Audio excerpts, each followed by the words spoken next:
Hinema Tov, Umanaim Shevet Ahim Gam Yahad. Qué bueno, qué lindo es que los hermanos estén unidos, canta el salmista. Vamos a pedirle al Señor que así como se ha hecho presente, siga presente, Él lo prometió.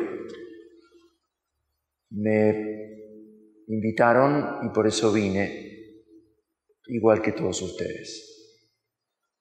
Es muy lindo que alguien nos invite, es muy lindo que podamos tener la voluntad y la gracia de responder a una invitación y que cuando llegamos nos encontremos con que otros y otras también fueron invitados. Y eso es lo primero que Dios hace con cada uno de nosotros en la historia. Nos invita, no nos fuerza, nos respeta para que si queremos podamos responder. Y cuando respondemos nos encontramos que no somos los primeros ni los únicos. Y eso nos alegra aún más. Entonces, el que nos invitó nos hace reconocernos entre nosotros, todos como invitados, y nos propone juntos a recibir a los que van llegando, respondiendo a esta invitación que Él hace por los caminos de la vida, y a proponer también nosotros, a partir de lo que compartimos, esta invitación a los demás. Así que todos invitados, cada uno de donde está, como nos recordaban en esta oración inicial, y proponiendo en un espacio muy, muy particular, porque aquí se reúne un lugar donde se quiere profundizar con la inteligencia y con el corazón el misterio de Dios. Es una escuela, es un instituto, es un lugar donde se reúnen para profundizar, y la propuesta de la animación catequética y pastoral bíblica y la historia de cada uno. Lo primero que quería era tomar la frase que nos convocó, que es una frase de un salmo. Es el Salmo 86, 85 según la numeración. Inclina tu oído, Señor, respóndeme, porque soy pobre y miserable. Protégeme porque soy uno de tus fieles. Salva a tu servidor que en ti confía. Tú eres mi Dios, ten piedad de mí, Señor, porque te invoco todo el día. Reconforta el ánimo de tu servidor, porque a ti, Señor, elevo mi alma. Tú, Señor, eres bueno e indulgente, rico en misericordia con aquellos que te invocan. Atiende, Señor, a mi plegaria. Escucha la voz de mi súplica. Yo te invoco en el momento de la angustia, porque tú me respondes. No hay otro Dios igual a ti, Señor, ni hay obras como las tuyas. Todas las naciones que has creado vendrán a postrarse delante de ti y glorificarán tu nombre, Señor, porque tú eres grande, Dios mío, y eres el único que hace maravillas. Indícame tu camino, Señor, para que yo viva según tu verdad. Orienta totalmente mi corazón al temor de tu nombre. Te daré gracias, Dios mío, de todo corazón, y glorificaré tu nombre eternamente, porque es grande el amor que me tienes, y tú me libraste del fondo del abismo. Dios mío, los orgullosos se levantaron contra mí, y una banda de forajidos atenta contra mi vida, sin preocuparse para nada de ti. Pero tú, Señor, Dios compasivo y bondadoso, lento para enojarte, rico en amor y fidelidad. Vuelve hacia mí tu rostro y ten piedad de mí. Fortalece a tu servidor. Salva al hijo de tu servidora.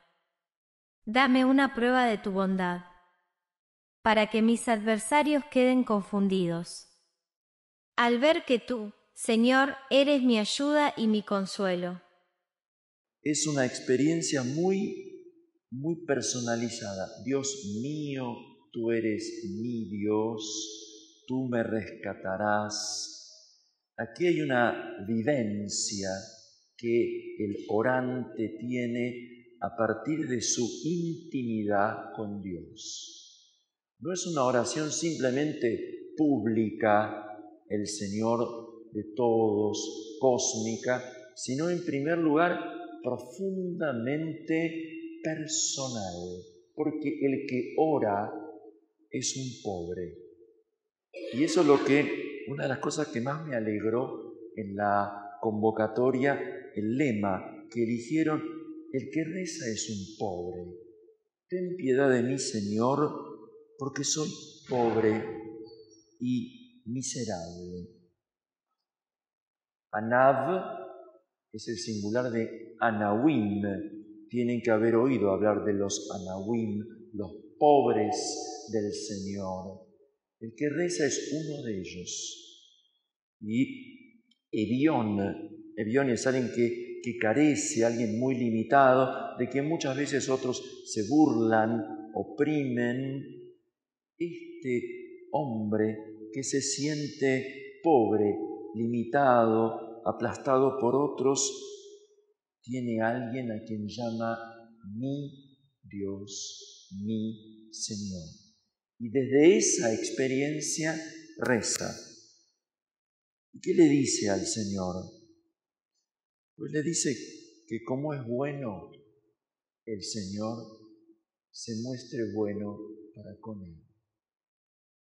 Que como es un Dios que salva, lo salve. Que como es un Dios de misericordia, lo perdone. Como es un Dios de compasión, se compadezca de él. ¿De dónde aprendió este orante que experimenta al Señor como su Dios, este pobre? ¿Quién es el Dios en quien confía? Lo aprendió de la experiencia de su pueblo, de sus ancestros, de sus mayores, que se la han transmitido. Porque hemos escuchado en el Salmo, primero como ecos, tu gran misericordia, tu bondad, tu fidelidad.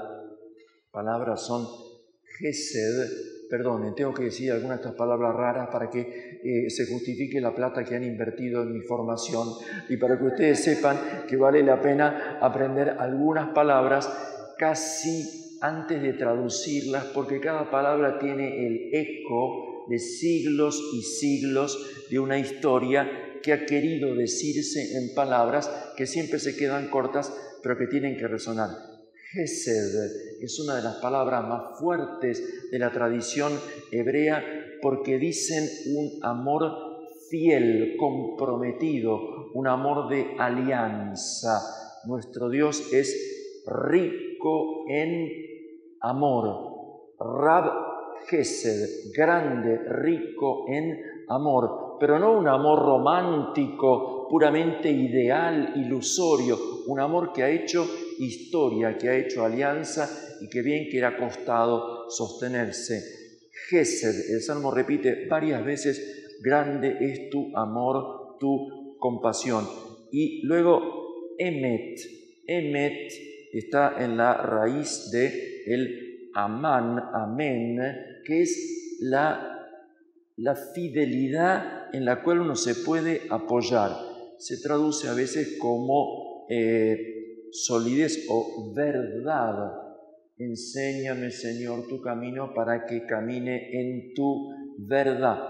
Pero muchas veces verdad nosotros lo leemos como una idea que puede ser falsa o verdadera, oponiéndose al error. En la Escritura, la emuná, el emet de Dios, es la verdad que ha sido probada en el tiempo, porque no hay nada más difícil para sostener que el tiempo. El tiempo es la prueba de una verdad. Alguien puede decir: yo te quiero, vamos a ver cuánto dura. Cuando algo dura en la tradición bíblica Eso es verdadero.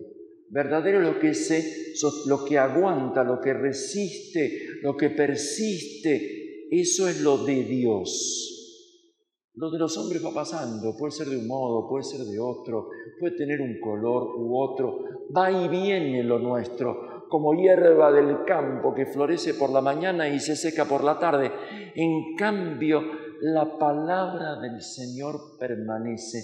No permanece en el cielo, quizá permanece en el cielo, pero lo que nos importa es que permanece en la tierra como ¿qué? Como fidelidad, como promesa que se va cumpliendo y tiene que volver a decirse y tiene que volver a encontrar ahora la forma de levantar una esperanza.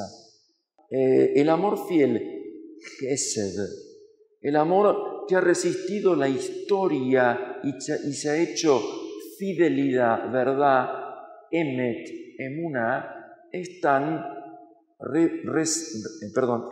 retomadas con toda fuerza en el final del Salmo. Veamos de nuevo hacia el final, la anteúltima estrofa. Tú, Señor, Dios compasivo y bondadoso, lento para enojarte, rico en amor y fidelidad, vuelve hacia mí tu rostro y ten piedad. Esas dos líneas, Adonai, el Señor, Dios bondadoso y compasivo, lento para enojarse, rico en amor y fidelidad, son lo que podríamos llamar el corazón de la revelación del Dios de Israel. Éxodo 34, estamos en el gran libro del Éxodo, ¿verdad? El gran libro del Éxodo es aquel que nos cuenta primero la liberación, luego el camino hacia la montaña santa.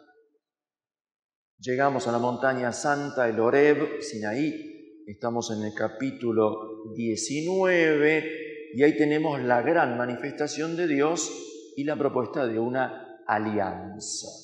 ¿Recuerdan? El Señor le dice a Moisés, para que Moisés le diga al pueblo, ¿vieron cómo estaban? ¿Vieron dónde los traje? Ahora les pregunto, yo quiero ser el Dios de ustedes, pero ustedes quieren que yo sea su Dios. Ahí hay un homenaje, hay una invitación. Entonces el pueblo le dice, sí, queremos que seas nuestro Dios y nosotros queremos ser tu pueblo. Queremos ser tuyos, queremos que vos seas nuestro. Eso, que es el pacto, la alianza, no la primera, pero la que hace del pueblo el pueblo de Dios y la que hace de Dios el Dios del pueblo. A partir de este momento, cada uno lleva la partícula de y la realidad de otro. Y esto es fundamental, porque no se puede hablar de un Dios suelto, sin pueblo, y de un pueblo suelto, sin Dios. Dios será el Dios de Israel, y a través de Israel de todas las naciones. E Israel será el pueblo de Dios, y a partir de este Dios, abierto a todas las naciones. Bueno, esto que está fuertemente criticado por la modernidad, yo no quiero ser de nadie, soy solo de mí mismo, yo no quiero depender de nadie, no quiero deberle nada a nadie, no quiero saber que tengo origen, yo me hago a mí mismo, para mí mismo, y desde mí mismo decido si quiero establecer alguna relación con otro o con otra. Esto es una rebeldía a querer tener un vínculo que yo de antemano no elegí. Porque una cosa son los vínculos que yo elijo y ahí yo soy el centro, y otra cosa es decir, mira, ya tu vida misma es un vínculo que no elegiste, porque no nos preguntaron si queríamos nacer. No nos preguntaron si queríamos vivir, no nos preguntaron si queríamos vivir en esta familia, en este país, en esta iglesia. Eso es dado. ¿Qué hacemos con lo ya dado? Podemos renegar de eso. No quiero esta familia, no quiero este país, no quiero esta iglesia, me voy a elegir lo que sea. O puedo decir, gracias por lo que me ha sido dado, y a partir de lo que me ha sido dado, voy a comprometer mi libertad en una alianza. Entonces voy a elegir lo dado, voy a aportar a lo dado, voy a contribuir, criticar, corregir, aportar a partir de un don. Eso es pasar de una cierta, vamos a decir así, posible conciencia y rebeldía a una cierta madurez. Bueno, este es un camino que cada uno va haciendo y que tiene que rehacer una y otra vez. Entonces, vuelvo a la alianza en el Sinaí. Dios le dice a Israel, ¿quieren ser míos? Yo quiero ser de ustedes. Y el pueblo dice, sí. Dice, pero miren que esto tiene reglas. Porque no es gratuito. Tiene reglas. Es gratuita la invitación, pero si acepto, tengo que aceptar a Dios como Él es, no como yo quiero que sea, para que Él me vaya mostrando qué es lo que espera de mí. Y entonces Dios me dice, ustedes vienen de la esclavitud, pongo un solo ejemplo, ¿vienen de la esclavitud? Sí. ¿Saben lo que sufrieron como esclavos? Sí, no esclavicen. Punto 1. ¿Vieron lo que hacen los dioses de Egipto? Crean faraones que oprimen y matan. Entonces ustedes, cuando tengan poder, no sean como los faraones que oprimen y matan. De la experiencia que tuvieron conmigo, les dice Dios, aprendan cómo tienen que vivir entre ustedes. Eso es lo que llaman los mandamientos. Eso es lo que llama la ley, la propuesta de un Dios que ha liberado para el servicio a Él, propone desde Él una manera de vivir esa libertad en las relaciones con Dios y con los demás. Y pongo el ejemplo de la esclavitud y de la autoridad porque es una de las cosas más difíciles en cualquier religión. ¿Cómo vivir con un Dios que nos ha liberado para experimentar una comunidad, un pueblo que no esclavice, que no oprima, que no someta a otros o dentro del propio pueblo? ¿Qué pasó? Entonces el pueblo dijo, sí, vamos a hacer la alianza, nos vamos a comprometer, vamos a cumplir estas palabras y las vamos a sellar con un sacrificio. Y ahí recordarán que al pie de la montaña Moisés llamó a 12 jóvenes, no sé si llegamos a ser 12 jóvenes, acá hay muchos más, que vengan, que preparen el altar y que tomen animales, porque las personas no pueden ser sacrificadas, tomen animales, pongan sangre, mitad y mitad de la sangre sobre el altar, símbolo de Dios, mitad de la sangre sobre el pueblo, diciendo, esta es la sangre de la alianza. Éxodo 24. Una alianza sellada con sangre. Sangre es vida. Dios se compromete simbólicamente y el pueblo se compromete simbólicamente. Que es como decir, vamos de veras. La palabra vale, sí, pero la sangre también, porque la sangre es como la vida puesta en juego, puesta en compromiso. alianza de sangre, alianza con sangre, no solo con palabra grabada en piedra, sino con sangre puesta, derramada, ofrenda a Dios. El pueblo firmó, pero no firmó un papel. ¿Se entiende? Puso la sangre, puso la vida en juego. Apenas sellada la alianza, firmada con la sangre, Moisés se fue a la montaña y el pueblo, chao, listo, ¿qué habrá sido de ese Moisés? ¿Qué sabemos? Pasaba el tiempo, no pasaba nada, y el primer acto de la libertad en alianza fue la ruptura de la alianza. Éxodo 32, 33 y 34. Alianza apenas realizada, inmediatamente quebrantada. Enseguida. Y el libro del Éxodo lo muestra con una verdad incuestionable. Apenas unos días perdieron de referencia de Moisés y se pusieron. Entonces, claro, hagamos nuestra fiesta. ¿Y qué hicieron? El becerro de oro. No voy a hacer la historia porque nos llevaría largas semanas. Pero quiero decir esto: se hicieron un Dios a su medida. No es que renegaron del Dios que los liberó, sino que quisieron ese Dios tenerlo a mano. A mí ya no me llama la atención que ese Dios sea oro.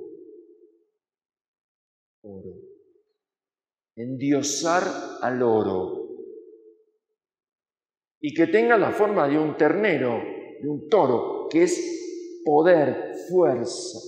Entonces, Dios es dinero que reluce o potencia, poder. Ese es Dios. Ese es Dios. Decidamos nosotros quiénes le dan culto, qué tipo de sacrificio, y se arma una fiestita, toda de ellos. Entonces, en la montaña, y me permito recrear la escena, en la montaña está Moisés, que tuvo que hacer todo el trabajo desde chiquito, y el Señor. Y no sabe lo que está pasando. Entonces Dios se lo cuenta. Dios le cuenta a Moisés lo que está pasando en su pueblo. Perdonen, muchas veces creemos que para saber lo que está pasando en el pueblo de Dios hay que preguntarle a cualquiera menos a Dios. Entonces buscamos expertos en diagnósticos. Benditos sean todos los diagnósticos. ¿Qué está pasando? Los porcentajes que suben, que bajan, las causas, las concausas, las historias. Le preguntamos a todo el mundo qué está pasando en el pueblo de Dios.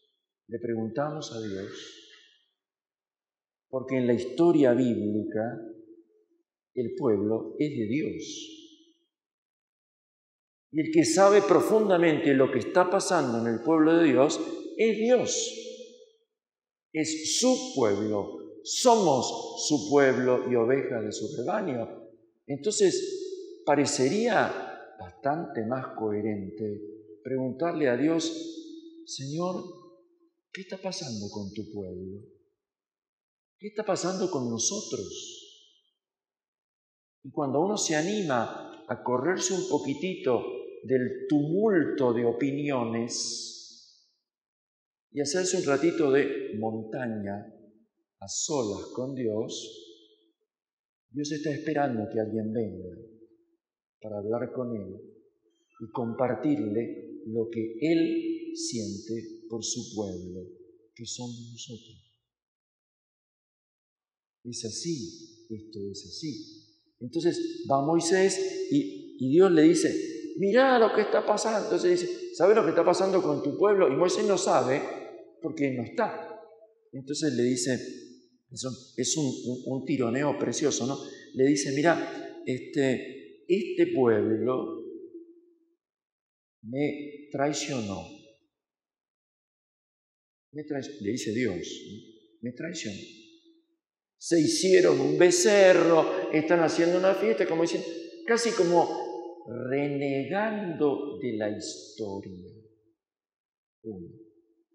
Y renegando de su propia promesa, ellos se comprometieron, ahora están haciendo un Dios a su medida, que es lo que habían aprendido de los egipcios, en realidad, no de la experiencia del Éxodo como tal. Entonces, como enojado, por un lado, le hace a Moisés una propuesta fascinante. Dice, mira, déjame que yo los destruya y de vos, que sos fiel, yo haga un pueblo como corresponde, ¿sí? Como la gente. Por supuesto es una proyección del autor bíblico, ¿no? Pero es la tentación más fuerte de un líder, de un responsable, de alguien que ha tenido que acompañar a otros en un camino y que se da cuenta que han fracasado. Yo pensaba que íbamos a lograr este objetivo, íbamos a concretar este proyecto, íbamos a esta altura a estar, y resulta que no. ¿Por qué? Y porque con esta gente, con esta iglesia, con estos curas, con estos catequistas, ¿cómo querés? Tentación. Con esta gente no se puede. Entonces, saquémonos de encima a esta gente y hagamos una cosa con gente como la gente, o sea, como vos. O sea, renegá de la historia, de la comunidad y de la alianza que un día sellaste para hacer de cuenta que podés empezar todo de cero. Como si vos fueras Abraham. ¿Se entiende la idea? Es impresionante porque es tentación permanente querer renegar de lo vivido para empezar como si fuera posible todo de vuelta cada vez. Y se lo está diciendo el Dios omnipotente, el Creador, se lo ofrece a Moisés, que hizo todo el camino. Y entonces dice, mira, déjame que este pueblo, le dice Dios a Moisés, que vos hiciste salir de Egipto, que yo lo destruya y que de vos haga un pueblo como la gente. Dice la Escritura que Moisés era un hombre humilde, el más humilde de todos, pero tenía un coraje, quizá por eso. Entonces se le planta a Dios y dice, no, perdón, este es tu pueblo y vos lo sacaste de Egipto. Le dice, porque si era por mí, yo me quedaba en Madián, tranquilo, lejos, ya tenía 80 años, pero vos a los 80 me sacaste y me dijiste, y yo, mirá dónde estamos. Estamos en la montaña donde todo empezó. Porque estamos en el mismo punto donde una zarza ardiendo sin consumirse empezó la historia con Moisés. El mismo lugar. Entonces, miren todo lo que pasó entre medio, ¿no? Entre Éxodo 3 y Éxodo 34 tenemos toda la historia de la liberación y de la alianza y de la ruptura. Entonces, como decir, volvemos a estar vos y yo. Claro, pero ahora entre medio hay un pueblo que ha hecho toda esta experiencia. Y entonces Moisés le dice a Dios, ¿Vas a destruir a tu pueblo? Porque este pueblo es tuyo. ¿Vas a destruir lo tuyo?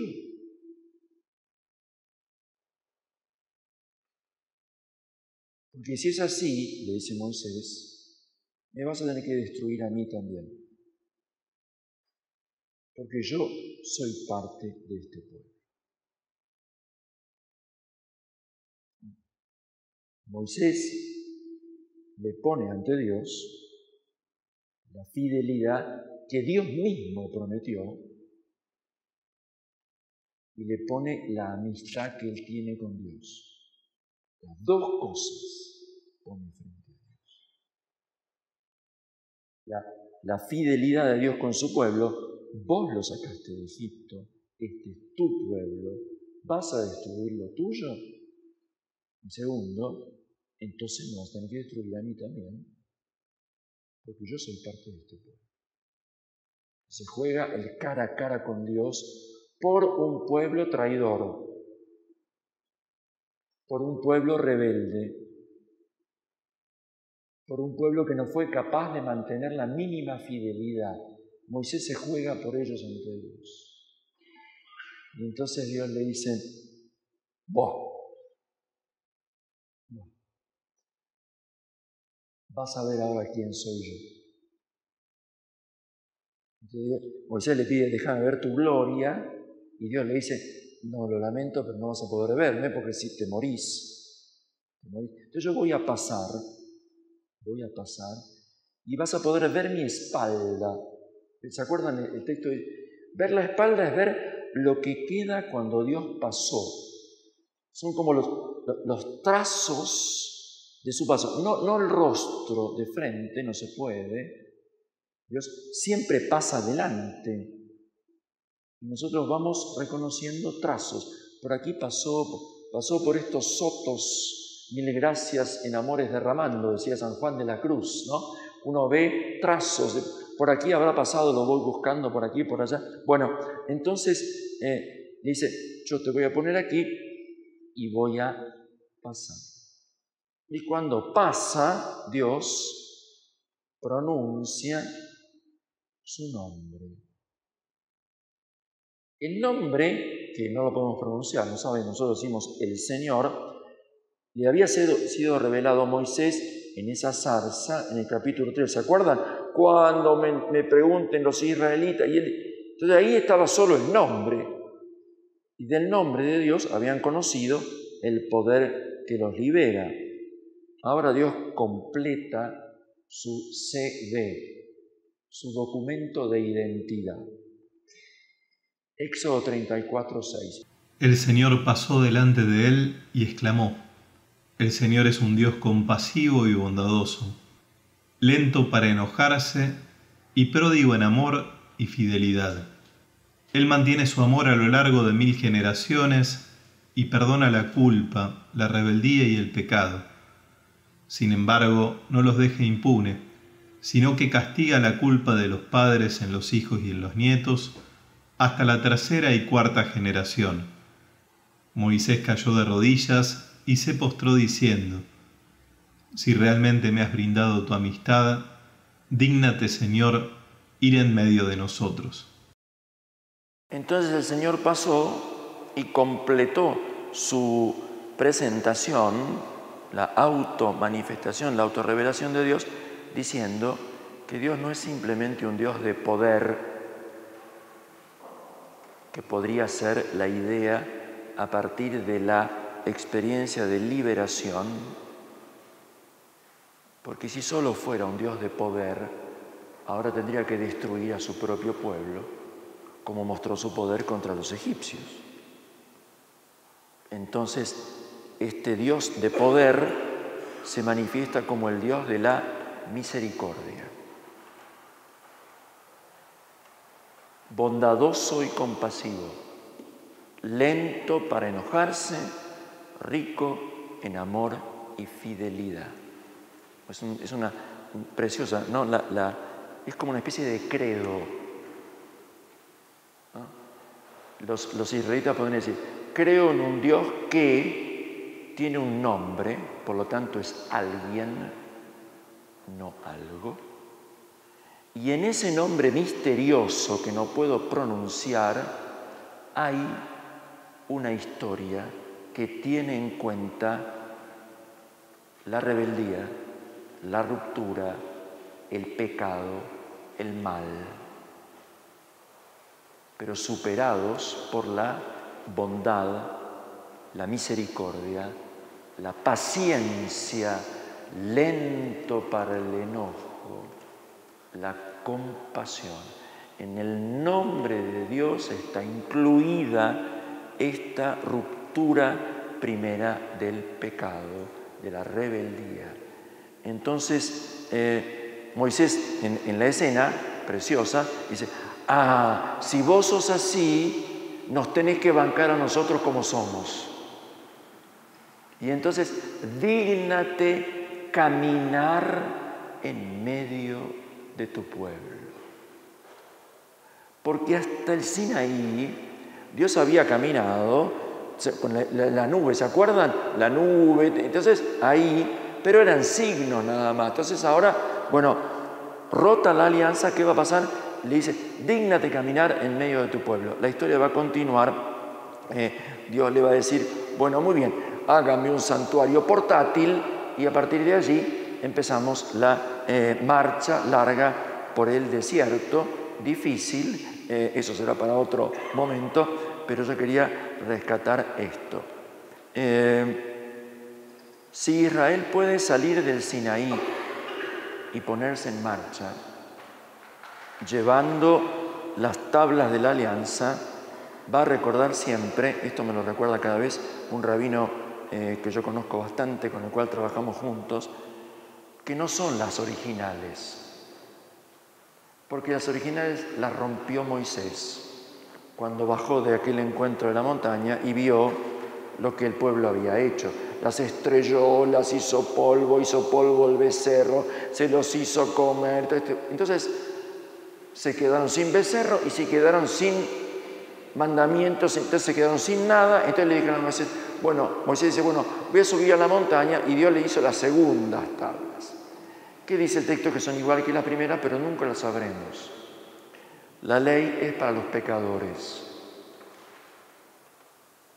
porque viene de la experiencia del pecado. No es una ley para gente fiel y justa. Esa se rompió. La Torá de Israel está escrita para pecadores. El modo narrativo del libro del Éxodo nos dice eso con toda claridad. Esta no es una ley para gente inocente y buena. Es una ley escrita para gente frágil y pecadora. Y por eso tiene en cuenta al Dios de la misericordia como su corazón. Nos recordaba Francisco en la bula de convocación del año jubilar que en nuestra condición normalmente donde más conocemos a Dios es cuando Él tiene misericordia de nosotros. El perdón es un lugar privilegiado para entrar en el misterio de Dios. Porque lo más propio de Dios es su misericordia. Lo más divino de Dios. Dios es amor, sí, pero ese amor en la historia se llama misericordia. ¿Por qué? Porque encuentra la miseria. Salmo 86, versículo 1. Ten piedad de mí, Señor, porque soy pobre y miserable. Ahí está. El Señor, mi Señor, lo es y yo lo experimenté porque y cuando soy pobre y miserable. Es el lugar fascinante, profundísimo del conocimiento de Dios. Entonces se pone Israel en marcha y aprende y queda como estribillo de la fe o de la tradición cultural judía, nuestro Dios es rico en amor y fidelidad, su alianza, su amor permanece para siempre. Si volvemos al Salmo, y termino esto, en el Salmo el salmista había aprendido muy bien, porque, vamos de nuevo al Salmo 86, Salmo 86 de nuevo, la anteúltima estrofa: tú, Señor, Dios compasivo y bondadoso, lento para enojarte, rico en amor y fidelidad. Vuelve hacia mí tu rostro y ten piedad de mí. El salmista ha hecho del Dios de su pueblo su Dios. Y desde ahí le reza a su Dios con lo que de su Dios aprendió su pueblo a lo largo de la historia. ¿Y qué aprendió? Que Dios lo puede salvar porque es misericordioso. Entonces no apela a la justicia divina, sino a la misericordia. Apela a la compasión. Por supuesto que la justicia es imprescindible, pero a veces no hay justicia a la cual reclamar, y entonces uno va a lo más profundo, que es la misericordia y la compasión del Dios que hace justicia. Traten de pensar por un segundito, si alguien viniera como de fuera y les preguntara a ustedes ahora aquí en Buenos Aires, en Argentina, en la iglesia, bueno, ¿cómo estamos? Vamos a hacer un minutito de silencio y me escribe cada uno 2 palabras, solo 2 palabras, que puedan decir cómo estamos. A ver qué sale. Con el que compartieron o la que compartieron, ¿fueron idénticas las 2 palabras? No, así que menos mal que no estamos todos iguales. Menos mal, aún en la misma situación, ponele, el modo de estar de cada uno es diferente. Entonces, ¿alguna coincidió un poquito, aunque sea una alguna vez? Sí, o sea que que cada uno está en su mundo, tampoco es. Entonces, las 2 cosas son importantes, ¿no? Que hay un modo diferente de cada uno, pero no que cada uno está tan en su mundo que no tiene nada en común con lo que otros sienten que nos pasa. Eso quiere decir que estamos suficientemente afectados, que las cosas nos afectan, que nos tocan, pero que no somos solo una consecuencia de eso, sino que podemos decidir, elegir cómo estar ante eso. Creo que me salió suficientemente bien, pero si no, me lo dice. Y eso es importante. Las cosas nos afectan si, gracias a Dios, no estamos blindados, no estamos a la defensiva, no estamos cerrados, no estamos bloqueados, pero tampoco estamos totalmente determinados por las cosas que nos afectan, como para ya no tener ninguna actitud, ninguna postura, ninguna propuesta de decir, sí, esto es lo que me afecta, pero yo lo voy a vivir, atravesar, enfrentar, lo que sea, desde un lugar que no es dejarme solo decir, sino también poder yo decir cómo estoy frente a esto. Esto es, como mínimo, el respeto, como máximo, la invitación a una alianza. Si esto es posible, entonces puede haber una propuesta de alianza. Y esto es lo que Dios nos propone. Entonces, 5 palabras que hayan salido. ¿Cómo estamos? Apurados. Por el tiempo, por este tiempo hay que terminar ya Estamos apurados. Apurados. Muy bien. ¿Cómo estamos? Esperanzados. necesitados, ansiosos, afligidos, sometidos, agradecidos, inquietos, unidos. ¿Qué más? Allá por el fondo no se escucha. Cansados. ¿Cansados dijiste? Muy bien, ahí estamos. ¿Se puede juntar todo esto en una sola cosa y decir? No. No. La complejidad, la variedad, la riqueza, nos necesitamos escuchar para esto. Bueno, segundo paso.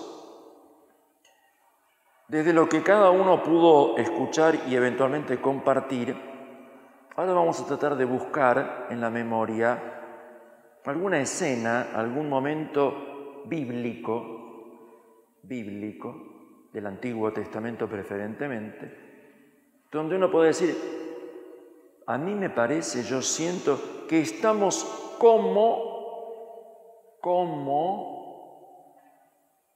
Abraham, como el pueblo en el Sinaí, como Isaías, como Job, como el salmista, como un lugar bíblico que ustedes tengan, que sientan que puede decir, expresar cómo siento hoy que estamos. ¿Se entiende la consigna? No hace falta que busquen el versículo, basta que digan, hoy me parece que estamos como... A ver, tomémonos un ratito para pensar y recordarlo antes de compartirlo. Lugar bíblico, personaje bíblico, escena, momento, ¿cómo estamos? Esto ayuda, y la pregunta se la guarda a cada uno, a ver si pudieron al menos encontrar en este momento algún motivo de por qué eso me vino, ¿no? Es un texto antiquísimo, porque estos son textos que por lo menos tienen 2500 años. Por lo menos. Si yo les hubiera dado un texto del Corán, hubieran tenido que empezar a leer y encontrar cosas raras y decir, difícilmente me pueda decir ese texto, con todo el respeto que me merece, pero no es un texto nuestro. Entonces, estos textos nos han hecho como pueblo de Dios y por eso podemos, entrando en ellos, encontrarnos, no reclamándolos como una propiedad exclusiva, pero diciendo, son un espacio de identidad, son un espacio de reconocimiento, son un espacio para habitar lo que venimos siendo y proyectar desde Dios lo que queremos ser a partir de Él. Entonces, podemos encontrarnos seguramente en textos y personajes diferentes. El lenguaje narrativo o poético, a través de los símbolos, nos permite conectar emociones, no solamente ideas. Cuando tenemos que escribir, tenemos que poner conceptos. Entonces, las dos formas, la imaginación de un relato que nos lleva a un mundo de símbolos y las palabras que nos hacen ponerlo en conceptos, nos permiten que una experiencia que tengamos la podamos compartir.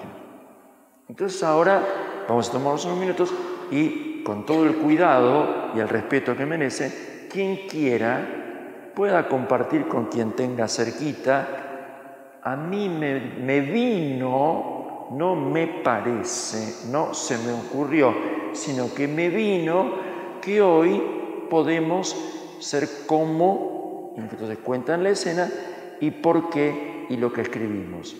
¿Está claro? Cada uno anote cada uno algo que recibió de otro. ¿Qué recibieron? La imagen, la palabra, no importa. Algo que el otro me dijo, me lo guardo yo. Algo de esto está detrás de cómo se fueron armando los textos de la Biblia.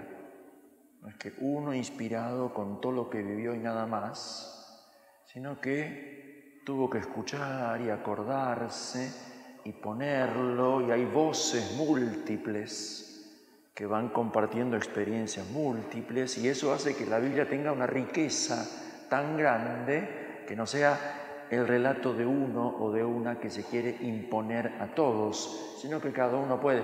Entonces uno va llevando también en el propio diario, en el propio testimonio, las voces de otro.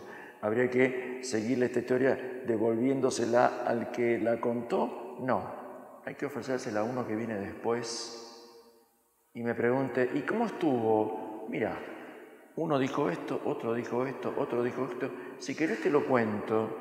Y entonces la persona va a decir, qué bueno esto, me sirvió esto, me sirvió esto. Pero yo ahora creo que además podría agregar. Y entonces la palabra crece. Es una frase muy linda que le gusta a San Lucas en los Hechos de los Apóstoles. La palabra crecía. Como si fuera un agente personal. No dice la iglesia crecía cuando los cristianos aceptaban la palabra. La palabra crecía porque la palabra va creciendo con las experiencias de vida de quienes la escuchan, la comprenden y la proponen a otros que vienen después. Entonces, ¿qué escenas o personajes, ahora no que cada uno diga el que me vino a mí, sino que de esto último que escucharon, a ver, ¿qué de otro escucharon y compartieron? ¿Qué escena o personaje o lo que sea? Díganme por lo menos 4 o 5, a ver. La confianza del buen pastor. ¿El buen pastor Jesús o el buen pastor Dios del Antiguo Testamento? Alguien que se ocupe, vamos a decir. Porque en el Antiguo Testamento el buen pastor es Dios y en el Nuevo David lo intentó, pero bueno, hizo lo que pudo, pobre. En el Nuevo viene Jesús y asume esa función. Gracias. ¿Qué otra imagen vino? El pueblo todavía esclavizado en Egipto. ¿Qué otra imagen vino? La confianza en el Señor. ¿Pero con qué imagen? Porque confianza es una actitud. ¿Qué imagen, qué escena viene? A ver. Abraham pidiendo por Sodoma y Gomorra. No habrá 50, 46. Uy, un regateo fenomenal, que habría que sostenerlo. Buenísimo. ¿Qué más? Y que pasa y no pasa nada. Pasa el tiempo y no pasa nada, pasa el tiempo y no pasa nada. Qué difícil, ¿no? Bueno, ahí mirar las estrellas. Abraham confiando y esperando la promesa del Señor. ¿Qué más? Moisés en él. Sí, pasó 40 años en el desierto. Así que de desierto tiene alguna idea, ¿no? Largo. Y cuando estaba por llegar, Dios le dijo, listo, acá te morís y no pasás. Lo cual es excelente. Este rabino, amigo mío, me dice, pensar que el mejor de los nuestros no entró. Porque como Moisés no hubo otro. El Deuteronomio termina diciendo, no hubo otro como Moisés nunca. Y dicen, el mejor de los nuestros no entró. Es impresionante, ¿no? Porque el camino entero con el pueblo solo lo hace Dios. Los líderes van haciendo una parte, otra parte. El camino entero con el pueblo solo lo hace Dios. Al principio será Moisés, después vendrá Josué, después vendrán los jueces, después intentarán los reyes, pero los líderes humanos acompañan una etapa del camino, solo una etapa. Un obispo, un párroco, una catequista, solo una parte, la historia viene antes y va a seguir después. Aprender a entrar en una historia que ya viene y a dejar que esa historia pueda seguir. Saber llegar y saber correrse. Todo un camino de aprendizaje para poder hacerse cargo, acompañando a otros en la historia de este pueblo de Dios. Cuando Dios abre las aguas, Mar Rojo, la desesperación y de repente estamos todos listos. Y se abre Se abre la esperanza porque se abre el espacio, ¿no? ¿Se acuerdan en el relato el primer relato de la creación? Bueno, primero digo porque es el primero que aparece, no voy a discutir acá históricamente, pero quiero decir, cómo Dios crea abriendo espacio. Porque no hay nada peor que la confusión. La confusión es el territorio del enemigo, es el infierno. Tohu babohu, caos y confusión, dice el relato del Génesis. La tierra era eso. Entonces Dios pronuncia una palabra, emerge la luz, ¿no? Vayomer Adonai, Jijie Or, Vayehi Or, y dijo el Señor que haya luz, y hubo luz, y se separó. Porque una cosa es la luz y otra la tiniebla. Y después separó las aguas de arriba de las aguas de abajo. Y después separó las aguas y apareció la tierra. Separar es preparar el espacio para la vida, abrir. Y eso que en el Génesis está dicho vertical, en el Éxodo está dicho horizontal. Pero es lo mismo, es lo mismo. Separar las aguas, que son la confusión, el abismo, para que aparezca la tierra, que es la seguridad, por donde el pueblo puede pasar a la vida. Es exactamente lo mismo, son más o menos de la misma época los relatos, por eso la simbología que usan es más o menos la misma, y es impresionante por el tema que eligieron como lema, donde no hay caminos, mar y desierto, mar y desierto, no hay camino, Dios es el que abre caminos. No el que prepara un camino y diga vayan ustedes, sino el que va adelante abriéndolo. Donde no hay salida, Dios hace éxodo. Él es Dios en salida y lo que propone es abrir caminos donde no hay caminos. En el mar no hay caminos, en el desierto no hay, el pueblo llega ahí escapándose y Dios abre camino donde no hay caminos. Ese es nuestro Dios. Por eso el que se siente angustiado, eso es angosto, angustia es angosto, le reza a su Dios que le abre el camino. Aunque camine por cañadas oscuras, angostas, no temeré ningún mal, porque tú estás conmigo. Centro del Salmo 22. No porque me haces un superhéroe y me das un GPS. Dios no hace eso. No nos da un GPS. Viene Él, que es lo mejor para ir por un paisaje que uno no conoce. Un vaqueano.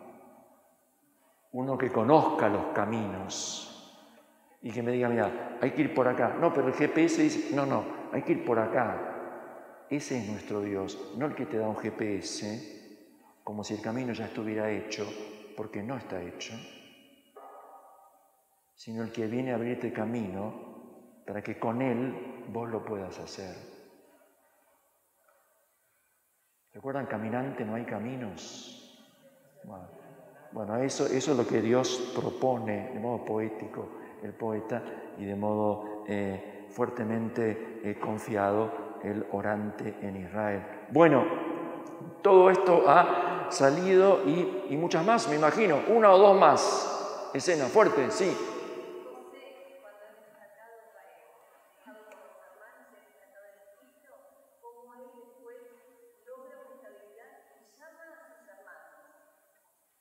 Una fraternidad difícil. Eso, una familia disfuncional, dirían ahora los expertos en análisis sistémico familiar, pero lo que cuesta recrear una fraternidad, la muerte del hermano mayor sea la muerte del primogénito, la que pueda recrear una fraternidad para todos. Ya pasé al Nuevo Testamento por las dudas. Porque es la muerte del primogénito, del único, la que puede permitir desde la Pascua una fraternidad para todos, ¿no?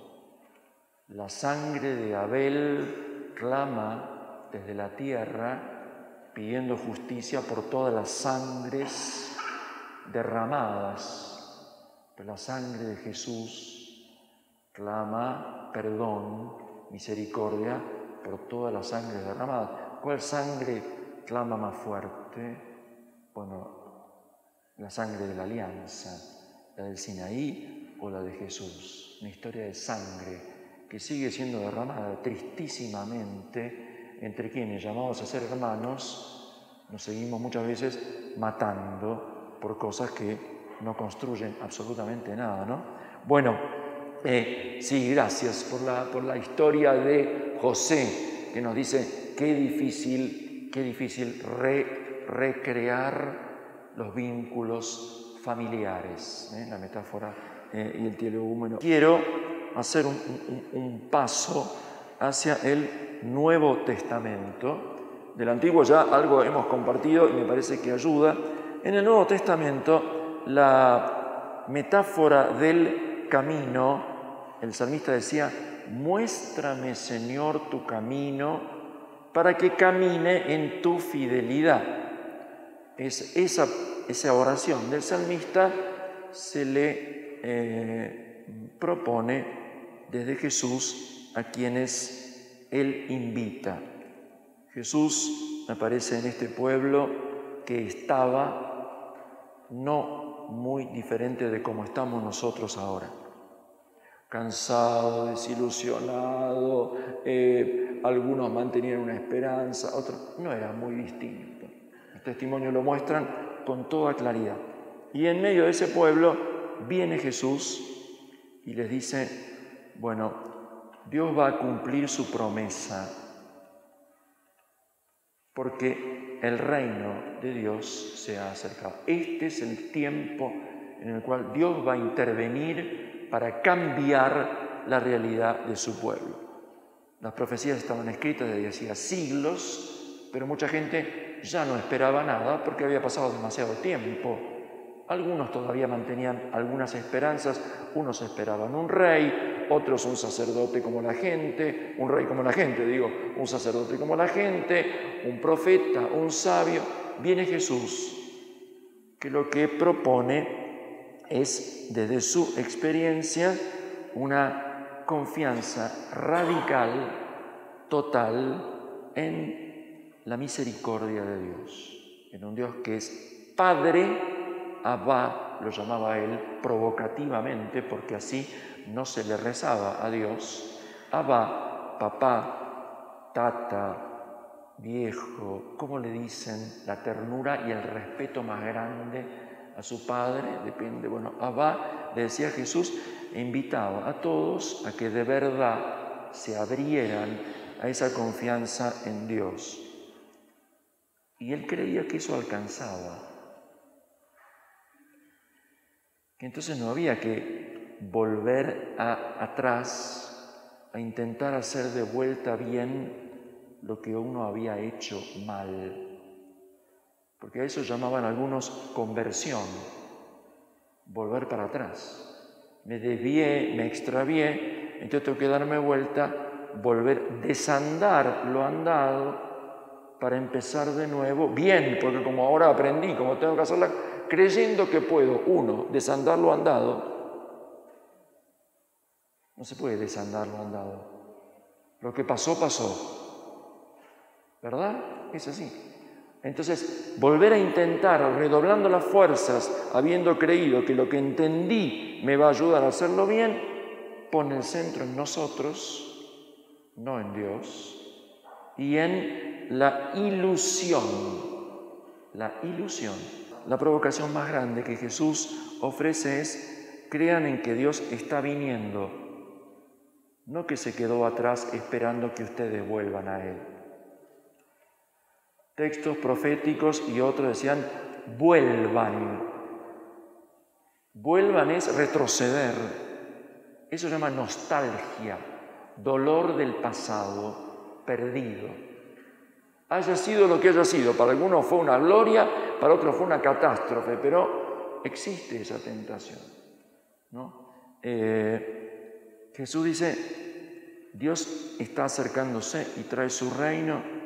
¿Se animan a creer en un futuro realmente inaudito? Porque cada crisis parece ser inaudita, pero hubo muchas anteriores porque perdimos la memoria. Entonces, recordando la memoria, pero solo esperan que Dios venga a mejorar un poquito lo que está, o les pide solamente componer algo que no está suficientemente bien ajustado. No, Dios quiere invitarnos a nacer de nuevo, a renacer. No solamente a volver a ser como niños, sino a renacer. Pero si somos viejos ya, ¿cómo vamos a renacer? Bueno, el Espíritu que hace nuevas todas las cosas les ofrece un futuro totalmente distinto de lo que hasta ahora han vivido, de lo que se puedan proponer, de lo que se puedan imaginar. Pero eso hay que creerlo. Y por eso después que Jesús dice, el reino de Dios llega, dice, conviértanse y crean. No conviértanse volviendo para atrás, sino salten hacia el futuro del reino que Jesús trae. Para algunos era incomprensible, porque Dios ya había dicho lo que había que hacer. Era la ley. La había dado Moisés. No fue mal, ¿por qué? Porque no cumplimos la ley. Entonces, ¿qué tenemos que hacer? Pedir perdón, eso se hace en el templo con un sacrificio, y cumplir la ley. Bueno, Jesús no dice eso. No manda hacer sacrificios en el templo, ni manda estudiar la ley para cumplirla. Dice, abran su corazón a Dios. Y Dios es el que hace salir su sol sobre buenos y malos, y llover sobre justos e injustos, y el que invita a la mesa a los pecadores, a los corruptos, no pidiéndoles primero que hagan un balance de su vida, se emprolijen, se laven, y vengan inmaculados a presentarse a un Dios santo que si no, no los puede recibir. Todo lo contrario.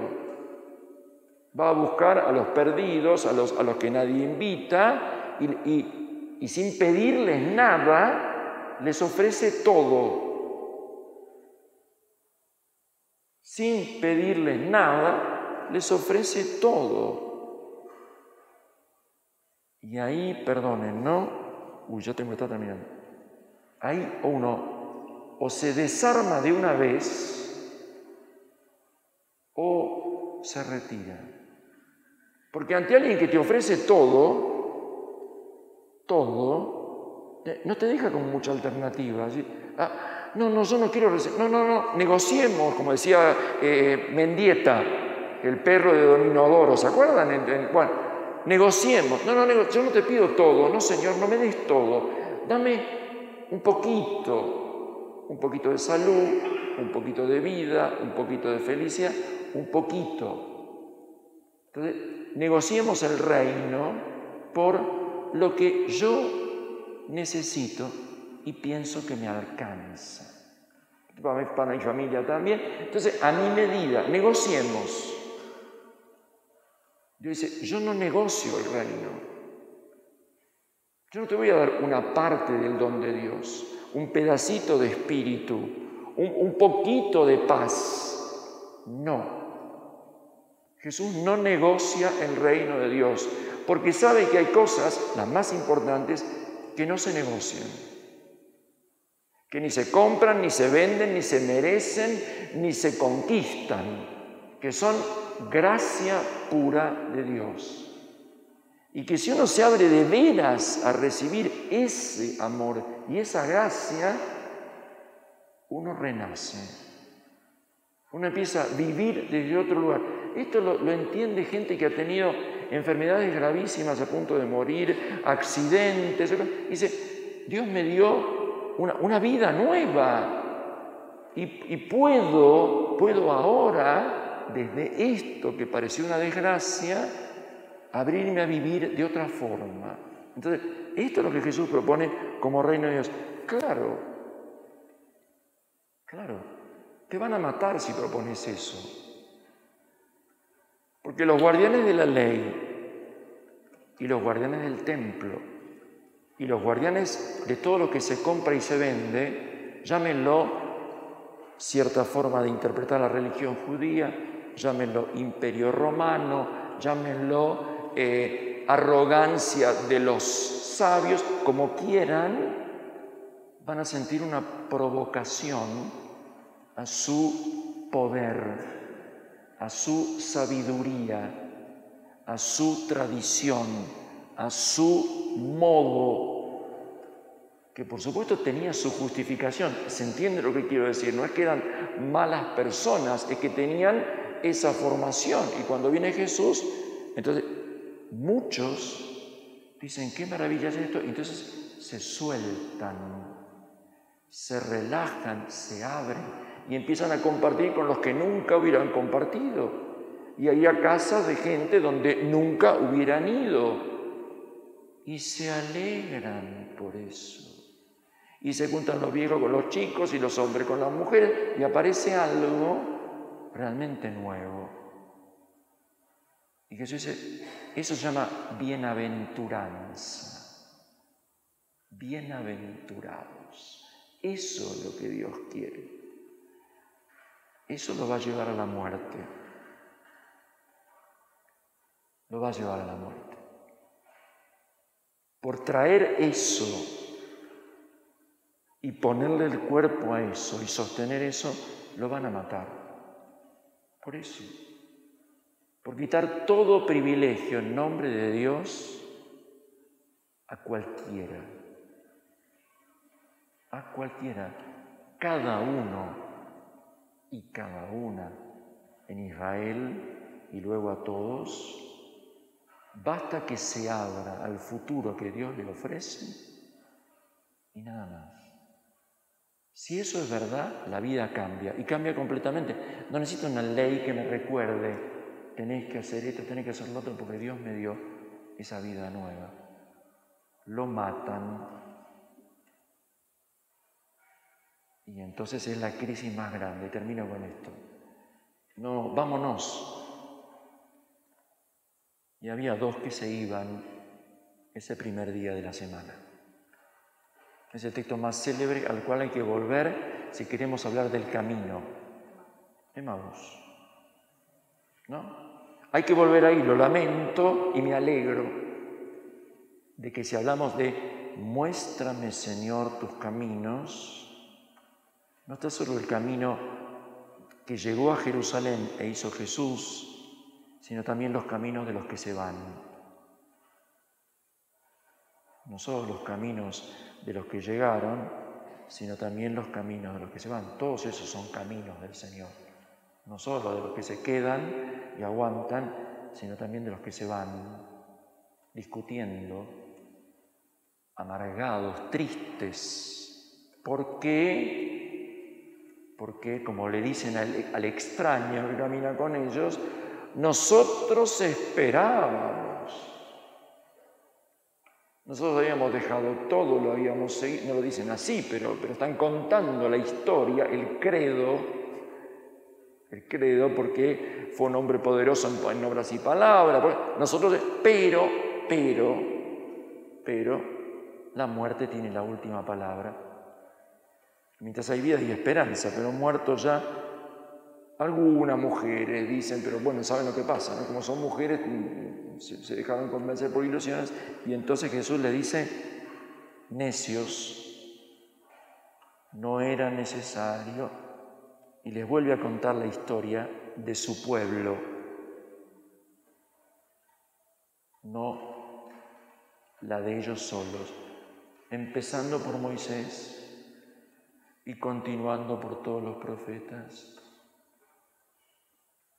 Porque si no relees la historia, te crees que la crisis del momento no tiene ninguna posibilidad de salida.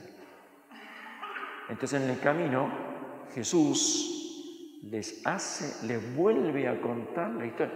¿Acaso? ¿Recuerdan el pasaje? ¿No? Lleva tiempo, se ponen en camino, dicen, bueno, listo, quédate con nosotros, porque el día termina y en la fracción del pan se lo reconoce. Y entonces, bueno, después aparece y, ahora sí termino, últimos 2 minutos. ¿Qué es lo que aparece cuando Jesús resucitado, ellos vueltos, están en Jerusalén, les abre las Escrituras? ¿Se acuerdan? Les sopla el Espíritu y les abre la comprensión de la Escritura. Y es lo que estamos compartiendo en esta mañana, en esta casa, en este lugar y en nuestros caminos. Dice, ¿era necesario? Sí, claro. Ahora me doy cuenta que era necesario. Pero antes, cuando yendo a Jerusalén Jesús había dicho era necesario, ellos no entendían lo que Él les decía. Y yo quisiera realmente terminar con esto. No podían entenderlo, pero lo seguían igual. Dudaban, pero lo seguían igual. Seguir sin entender, seguir aún con dudas, ¿será este o hay que esperar a otro? ¿Se acuerdan Juan el Bautista? ¿Pero a quién estamos siguiendo? ¿A dónde nos lleva? Duda y incomprensión son parte esencial del camino, son prueba de la verdadera fe. No es lo contrario a la fe, no es la duda.